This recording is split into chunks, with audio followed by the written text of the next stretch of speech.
Hi, and thank you for tuning in to Gavin Lon Digital. I'm Gavin Lon.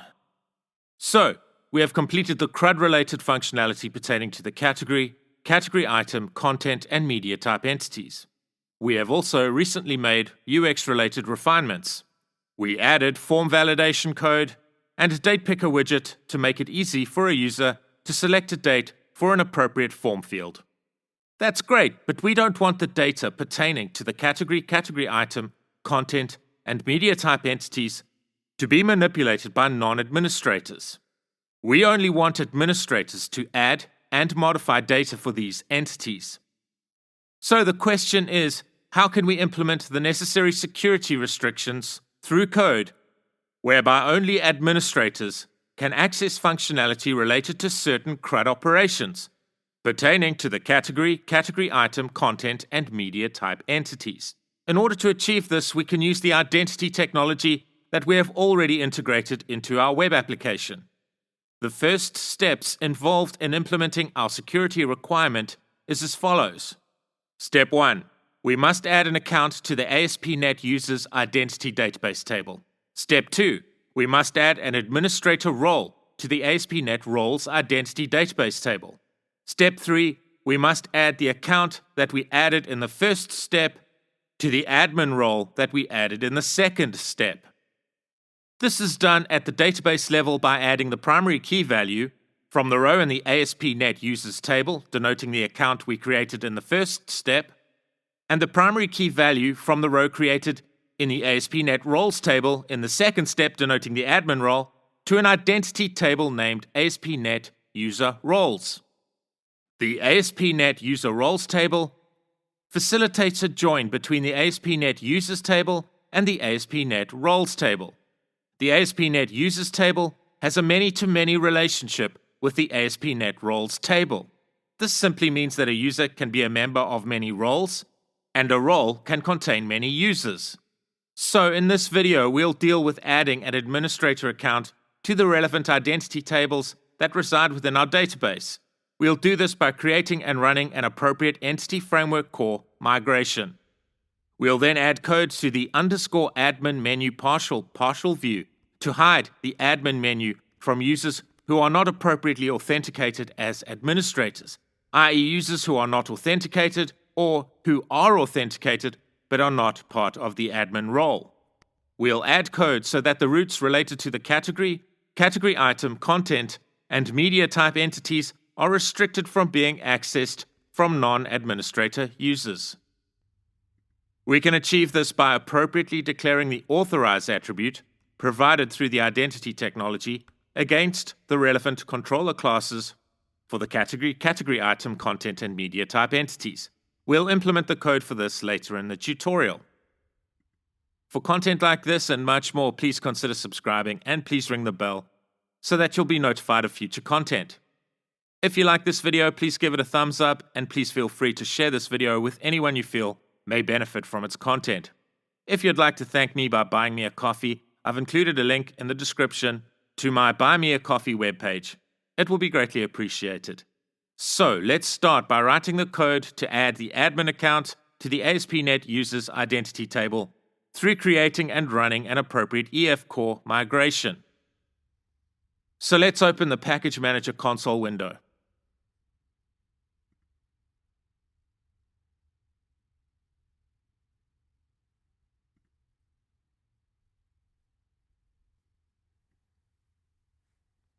Let's type in add-migration and let's give our migration a sensible name.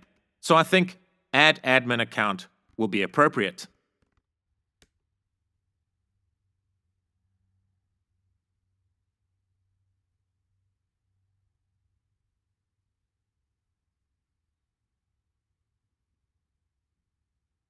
And you can see our migration class has been generated for us, and we have an empty up method and an empty down method within our migration class. Great. What we are going to do here is write code to add a row, which denotes a user account, to the ASP.NET Users Identity table. We'll perform this operation through an appropriate transact SQL insert statement. We'll then create a new role by adding a row to the ASP.NET Roles Identity table. This operation will also be performed through an appropriate insert transact SQL statement. We'll then insert a row into the ASP.NET User Roles table. The ASP.NET User Roles table links the ASP.NET Users table to the ASP.NET Roles table. So by appropriately inserting a row into the ASP.NET User Roles table, we will in effect be adding the user account that we are going to add to the ASP.NET Users table to the admin role that we are going to add to the ASP.NET Roles table. Remember, the ASP.NET Users table has a many-to-many relationship with the ASP.NET Roles table. This basically means the user can be a member of none, one, or many roles, and a role can contain none, one, or many users. So in part 3 of this course, we discussed that a primary key for the ASP.NET Users table and the primary key for the ASP.NET Roles table are not integer values, but are unique values expressed as GUIDs. GUIDs were explained in part 3 of this course. This is how Wikipedia defines a GUID. GUIDs, when generated according to the standard methods, are for practical purposes unique. Their uniqueness does not depend on a central registration authority or coordination between the parties generating them, unlike most other numbering schemes. For more information on GUIDs, I've included a link under the additional information section below in the description. So we need to generate two GUIDs. One will serve as the primary key value for the user account, and the other GUID will be generated to serve as the primary key value for the row that will represent our admin role. A role in the identity system is denoted by a row within the ASP.NET Roles identity table. If we type in GUID into our search engines, we can see a link labeled Free Online GUID Generator. Let's click on this link. There are other ways to generate GUIDs, but let's use this online tool available at this URL to generate our GUIDs. A link to this website has been included below in the description. So let's generate our first GUID by clicking the button labeled Generate Some GUIDs. Let's copy the generated GUID into our clipboards.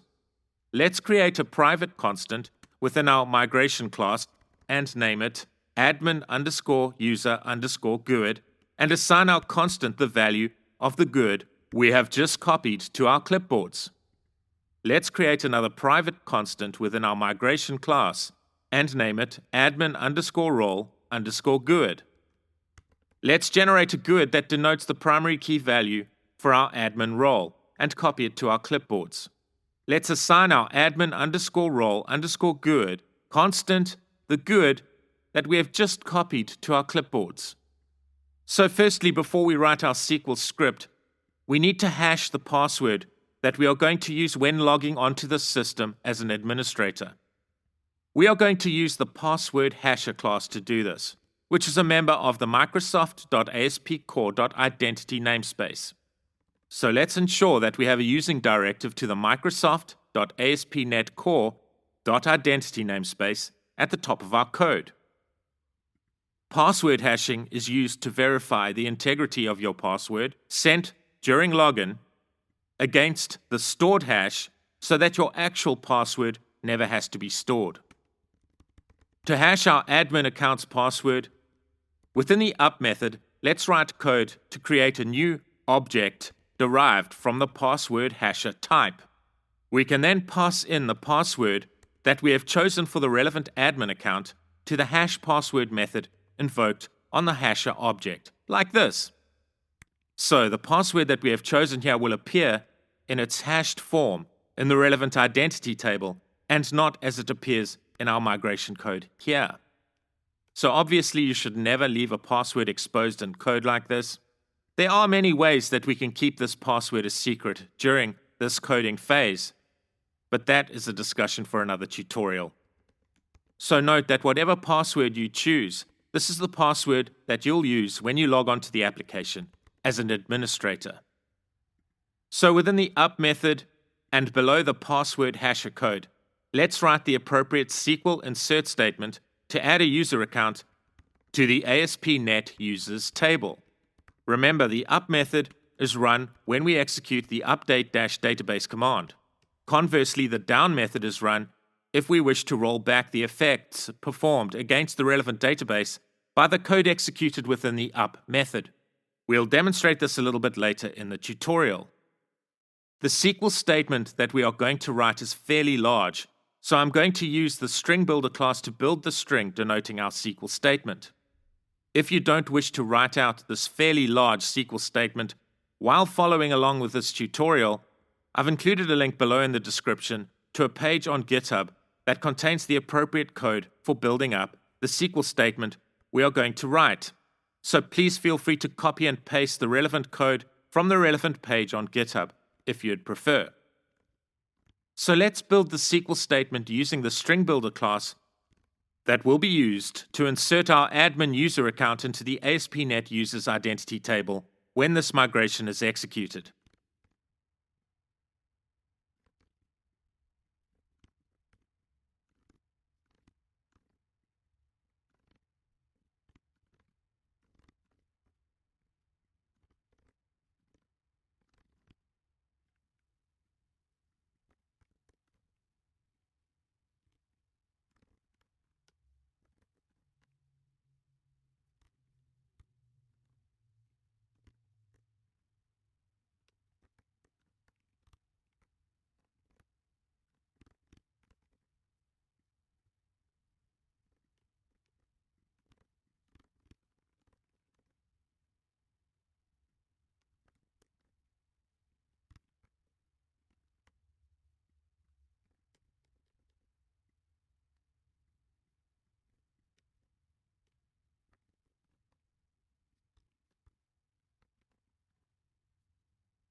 So we can use the SQL method on our migration builder object to run our SQL statement.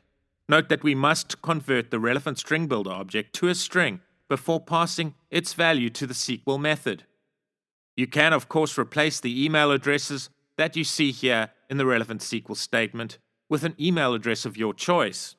Note that the email addresses included in this SQL statement is the email address you'll need to input as your username when logging onto the web application as an administrator. So the password that you have hard-coded in this migration code and the email address in our insert SQL statement here will be the field values you'll input into the relevant fields when logging onto the web application as an administrator. Let's write the SQL statement that will be executed when we run our migration to insert the admin role into our ASP.NET Roles table.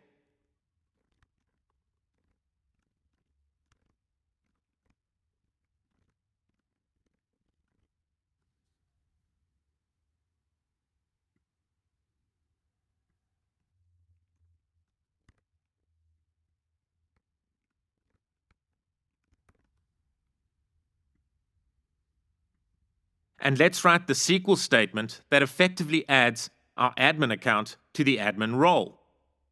So let's write the SQL statement that inserts the admin underscore user underscore GUID value and the admin underscore role underscore GUID value into the ASP.NET User Roles Identity table.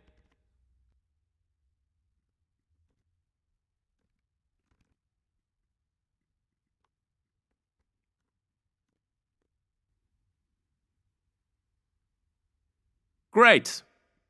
So we now need to write code that will roll back the effects of the code written in the up method of this migration class. To achieve this, we can write code to delete the rows added through the up method for this migration like this. We are simply writing appropriate transact SQL statements in the down method to remove the rows added in the up method from the database.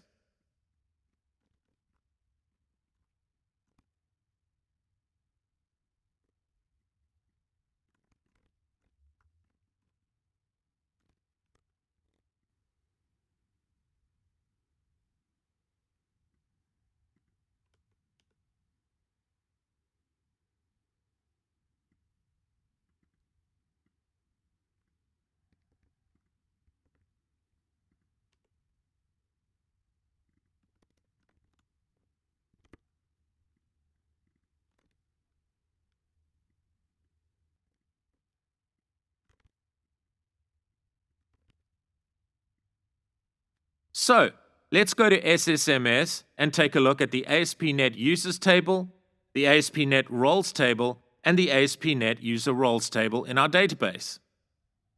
So, as expected, these tables are currently empty. Let's run our migration. So to do this, let's run the update-database command in the Package Manager console window.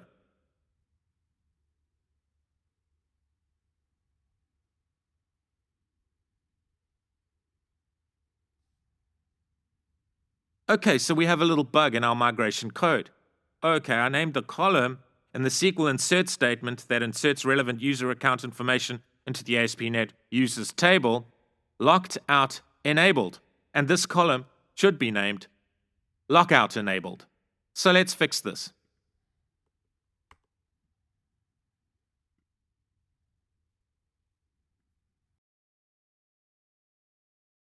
Let's run the update-database command again.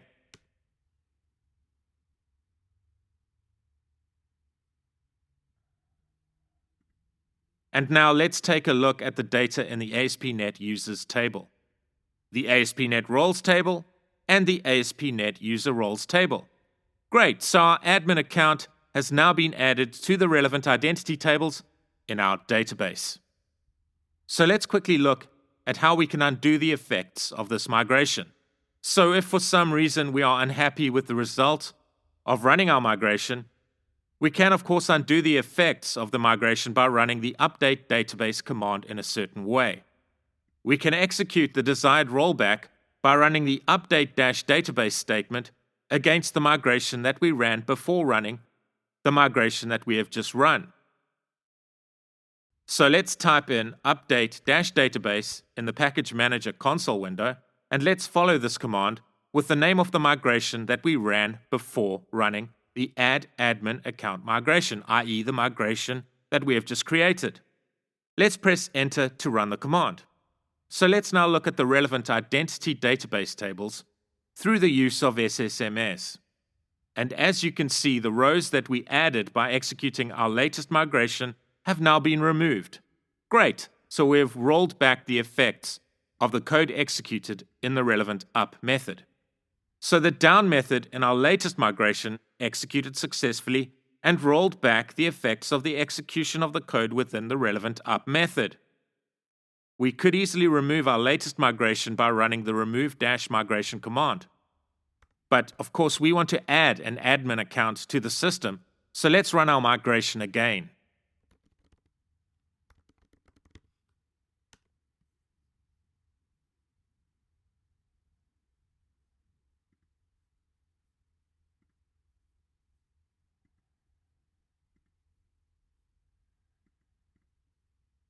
Great. So because we have already integrated the identity technology within our application, you'll see how easy it is to implement code to authenticate and authorize our admin user. So the next step is that we want to include code that hides the admin menu from users that are not administrators, i.e. users who do not have an account in the system, and users who have user accounts that are not part of the admin role. We don't want these users to see the admin menu. So let's open the _admin menu partial view, which resides within the shared directory in the default area of our project. Within the _admin menu partial razor view, We first need to create the appropriate using directives at the top of our view, like this.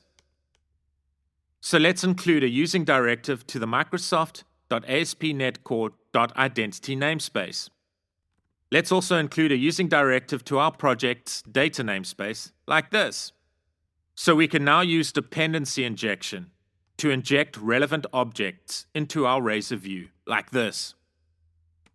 Dependency Injection is built into the .NET Core MVC framework, so we can simply use the inject directive within our code like this to inject a generic object of type sign-in manager and a generic object of type user manager into this view. Notice that our application user custom class that inherits from the identity user class, which is part of the identity technology, is passed in as a type to these two generic classes. This demonstrates how we are easily able to integrate our web application with the identity technology.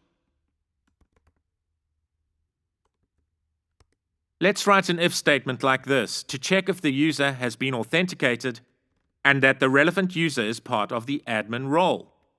Remember, if the user is not an administrator, we don't want the user to see the admin menu, denoted by the code in this Razor view. If the user has been authenticated and is part of the admin role, i.e. the user is an administrator, we want the user to be able to access the admin menu. If the user is not logged in, then we don't want the user to have access to the admin menu. If the user is logged in but is not part of the admin role, we do not want the user to have access to the admin menu. Note that I've included a using directive to the Microsoft.ASP.NET Core namespace, but I don't think we actually need this using directive. So feel free to delete this using directive. So let's run the code.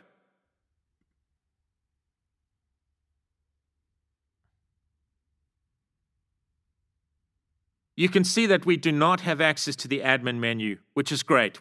We are now a public user who is not logged into the system. So let's try to log in.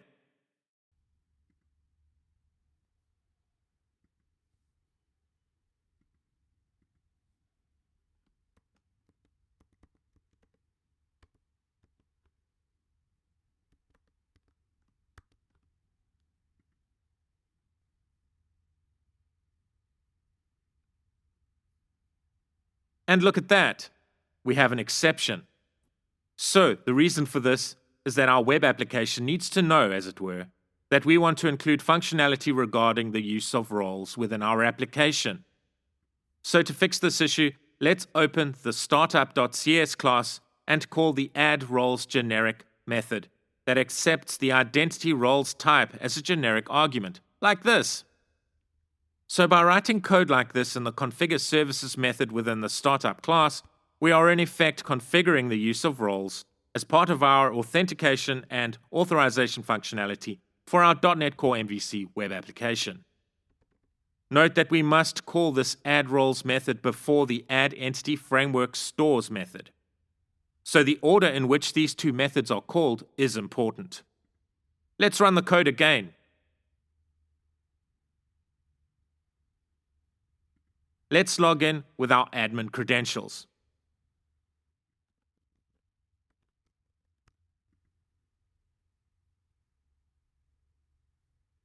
Great, we are logged in and we can see the admin menu. And we can navigate to the views related to our custom entities through the admin menu. We are able to add and manipulate the relevant data.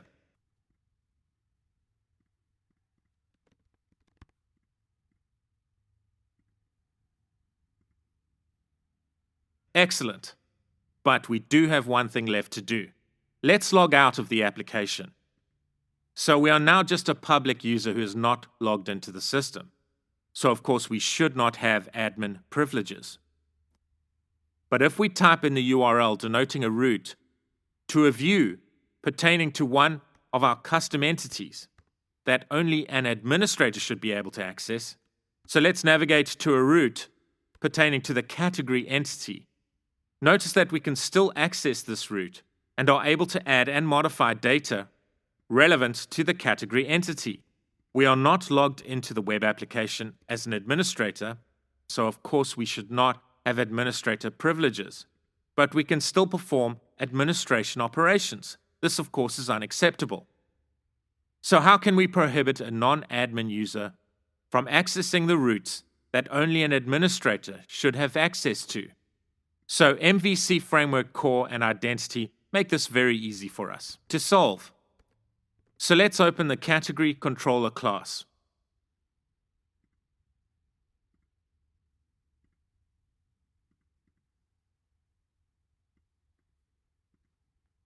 All we need to do is declare the authorize attribute against the Category Controller class, like this. The authorize attribute is a member of the Microsoft.ASP.NET Core.Authorization namespace, so we must ensure that we include the appropriate using directive in our code. Notice how we are setting the roles property of the authorize attribute to admin. As the roles property name implies, you can set this property to more than one role, and you can do this by adding a list of role names that are separated by commas. But we are only interested in setting the roles property to the admin role. Let's run the code.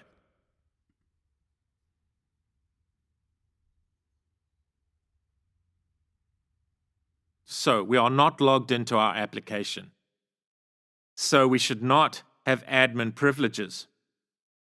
If we enter a URL to access the category entities index view, we are immediately redirected to the login page. Excellent, this is what we want. So let's log in as an administrator.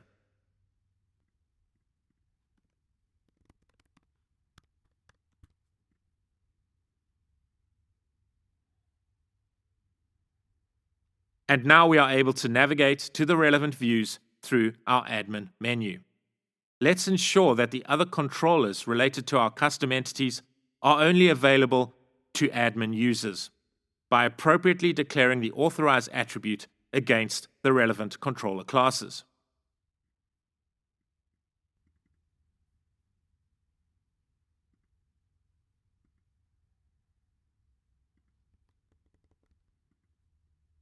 Let's test the code.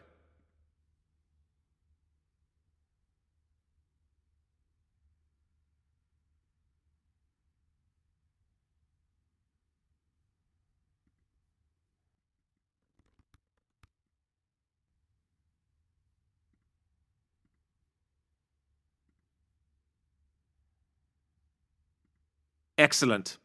So to ensure that only administrators can access functionality related to the category, category item, content, and media type entities, we first added a user account to the system, we then added an admin role to the system, and we then added the user account to the admin role. We did this by adding relevant data to relevant identity tables in our database through running an appropriate Entity Framework Core migration.